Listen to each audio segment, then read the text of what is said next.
শুভ সকাল বন্ধুরা। আজ তো খুব ব্যস্তর মধ্যে খুব আ সময় কাটছে। তো এই যে আমি অনেক সকাল, সকাল উঠে পড়েছি আজকে। অ্যা তো উঠে অনেক কাজকর্ম হয়ে গেছে। তো খুবই ব্যস্তর মধ্যে তো তাড়াতাড়ি করে সব কাজগুলো করছি। তো কি জন্য এত ব্যস্ত সেটা পরে বলছি। তো বন্ধুরা এই গরমের মধ্যে সবাই ভালো আছেন, সুস্থ আছেন। কি গরম পড়েছে! সেই সকাল থেকে কিরকম রোদ উঠে যাচ্ছে আর মানে বলার নয়। তো আজকে রবিবার তা দুজনের ড্রয়িং রয়েছে, দুজনকে ডাকছি এখনো উঠছে না। তো ওদেরকে তুলে দিয়েছি। তারপরে এই যে বড়টা রেয়াজ করতে একটু বসেছে। উম চোখে ঘুম ছাড়ছে না। কি আর বলবো? তো এদিকে আমি খুব ছটফট করে কাজগুলো করছি। কাজগুলো করে কখন রান্না করবো এটাই ভাবছি। কারণ রান্নাটা তাড়াতাড়ি খুব করা পর্যন্ত এদিকে ওদের তুলে দিয়ে ঝটপট করে বিছানাটা গুছিয়ে নিচ্ছি। বিছানাটা না কি অগোছালো করে রেখেছি দুজন করে দিয়েছে রাত্রে এইজন্য তাড়াতাড়ি করে বিছানাটা গুছিয়ে নিচ্ছি। মানে আজকের যেন এত গরমও লাগছে মানে গাতে ঘাম ঝরছে এদিকে কিন্তু আর মানে কাজ থামানো যাবে না। বলছি একদম ধরো রান্না-বান্না করে তবেই হচ্ছে বসবো। বলে এই যে বিছানা গোছাচ্ছি তো খুবই ব্যস্ত বন্ধুরা। কারণ একজন আসছে। কে আসছে সেটা একটু পরে দেখতে পাবেন। তো সেটা পরে বলছি। ওই জন্য খুবই ব্যস্ত মানে এসে খাওয়া-দাওয়া করবে। কালকের সারারাত খাওয়া-দাওয়া করেনি।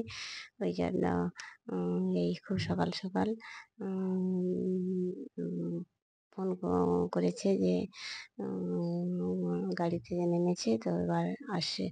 ওই জন্য খুব তাড়াতাড়ি করে আমি বলি রান্না করতে হবে ওই জন্য তাড়াতাড়ি করে কাজকর্ম করে নিচ্ছি। তো ওই যে ছেলেটাকে বললাম যে, "আরে সাইকেলটা বের কর না।" সাইকেলটা বের করল না। আমি এই যে সাইকেলটা বের করে দিচ্ছি তারপরে কি আর করবো?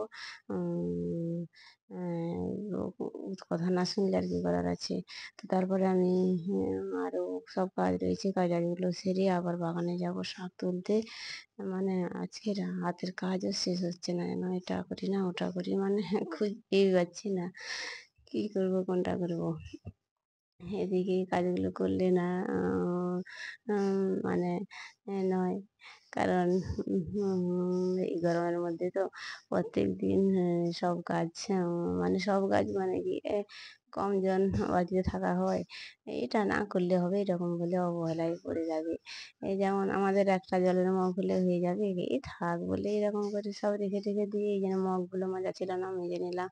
তারপরে হচ্ছে ঘরটা খুব ভালো করে পরিষ্কার করে ঝাড়ু-টাড়ু মেরেছি। তারপরে ওই যে সব বিছানা, ঘরের সবগুলো বিছানা ঝেড়ে পরিষ্কার করে তুলে দিয়েছি। তারপরে এই যে ঘরগুলো সব মুছে নিচ্ছি। সব ঘর মোছা হয়ে গেছে। এই যে রান্নাঘরটা মুছে নিচ্ছি।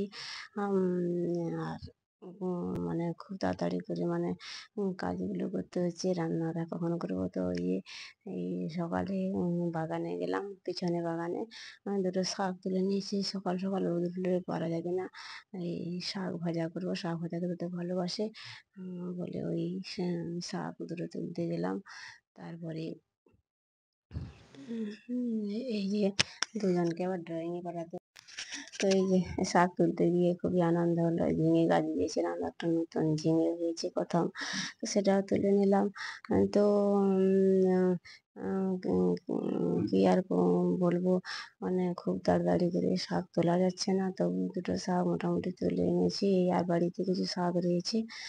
সেইগুলো দিয়ে একটু বেছে রান্না করবো বলে শাকগুলো রাখলাম। তারপরে এই যে দেখুন যার জন্য এত ব্যস্ততা তিনি হচ্ছে এসে গেছেন। তিনি এই যে এসে গেছেন শঙ্কর বাবা। তিনি আবার মাছ কিনে নিয়ে চলে এসছেন বাজার থেকে। তো এই যে চিংড়ি মাছ বড়, বড় চিংড়ি মাছ কিনে এসছে সেটাকেই রাখলো। এই যে এসে গেছে। তো খাওয়া-দাওয়া নেই। বাবুর অবস্থা খুব খারাপ। তো তার জন্য তাড়াতাড়ি রান্না করবো এত ব্যস্ত। এই যে তারপর দুজন চলে যাচ্ছে ড্রয়িং করতে। এবার আমাকে রান্নাটা করে নিতে হবে। এই তো ভাই ড্রয়িং করতে যাক। আর আমি এবার শাকটা বেছে রান্নাটা করে নেবো। চিংড়ি মাছ মাছের ঝাল করবো আর শাক ভাজা করবো। তো এই দেখুন কি সুন্দর শাকগুলো হয়েছে। আর বাড়িতেও কিছু শাক ছিল আগে থেকে তোলা। তো ফ্রিজে ছিল। সেগুলো সব একত্র করে এই যে বেছে নিচ্ছি। নিয়ে এই শাক ভাজা আর ওই চিংড়ি মাছের ঝাল করে তাড়াতাড়ি করে খেতে দিলাম। প্রচুর খিদে পেয়েছে বলছে যে প্রচুর খিদে পেয়েছে তাড়াতাড়ি করে দুটা হলে খেয়ে হয় বলে তাড়াতাড়ি করে এই দুটো খেতে দিলাম। মোটামুটি এই যে খেয়ে নিচ্ছে। তারপরে চলে এলো আমাদের দুটো ছেলে। এই যে ড্রয়িংয়ের রেজাল্ট বেরিয়েছে সেইটা আমাকে দেখালো। এই দেখুন হ্যাঁ, রেজাল্টটা নিয়ে এসে মনে খুব হাসি। তারপর নাচানাচি করছে। কী ব্যাপার? না আমি হচ্ছে ১০০ র মধ্যে ৯৯ পেয়েছি। বলে তো ভাই খুব নাচানাচি করছে। আমি বললাম, "হয়েছে নাচানাচি?" তো বলছে, "মা বাবা কিছু আনেনি।" আমি বলছি, "ঠিক আছে সেগুলো পরে হবে, এখন খেয়ে নাও।" বলে দুজন খেতে বসে গেল। দুজন খাওয়া-দাওয়া করছে। তো আমি আমার ভাতও বেড়ে নিয়েছি, খেয়ে নেবো। তো খাওয়া-দাওয়া করে এবার বলছে, "মা কি এনেছে বাবা দেখাও।" আমি দুজন চোখ বন্ধ কর বলে আলমারি থেকে বের করে এই যে দিলাম। এই চিপস দেওয়া হয় না। চিপস খেতে তো খুব ভালোবাসে। অনেকদিন থেকে চিপস কিনে দেওয়া হয় না। বাইরের চিপস মানে খেতে দেওয়া হয় না। কিন্তু এই তার বাবা এনেছে আদর পায়রা যারা বাইরে থেকে আসছে, বাচ্চারা যেটা খেতে ভালোবাসে সেটা একটা হাতে করে নিয়ে এই ছোটটাকে এতে খুব আনন্দ। আরও একটা কেক নিয়ে এসছে।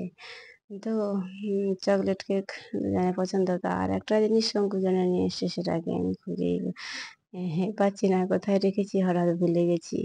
তো আলমারিতে রেখেছিলাম। তো আবার আলমারি থেকে তুলে আবার এক জায়গায় রেখে দিয়েছি। যে কোথায় রেখেছি সেটাই মনে করতে পারছি না। এদিকে শঙ্কু চোখ বন্ধ করে বসে আছে গিফটের আশায়।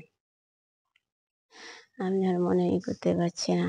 তখন হঠাৎ মনে হলো যে এখানে আছে বলে এটা তার হাতে তুলে দিলাম। তো শঙ্কু কদিন বলছিল, "মা আমার গানের ডায়েরিটা খুব হয়ে গেছে। তো একটা ডায়েরি লাগবে।" তো আমি তো দূরোতেই যাই না। তার বাবা আসছিল সকালে ফোন করে করতে বললাম যে এখান থেকে একটা ডায়েরি আনবে তো হ্যারিয়া থেকে।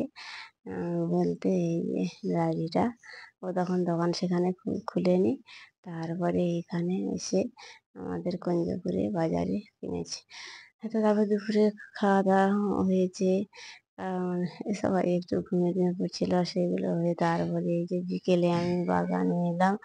সামনে এই যে সুপারি গাছগুলোকে কে একটু তোয়াজ করতে মানে যে বেগুন গাছগুলো যে পেকে গেছিল সেগুলোকে কেটে দিচ্ছি। তো আজকে এই বিকেলে এগুলো সব পরিষ্কার পরিচ্ছন্ন করব। দিয়ে এখানে আবার নতুন করে কোনো সবজি চাষ করবো এটাই ভাবছি। তো বন্ধুরা ভিডিওটা আজকের এই পর্যন্ত। ভালো লাগলে একটা লাইক দেবেন। আর পাশে থাকবেন। দেখা হচ্ছে পরের ভিডিওতে। টাটা।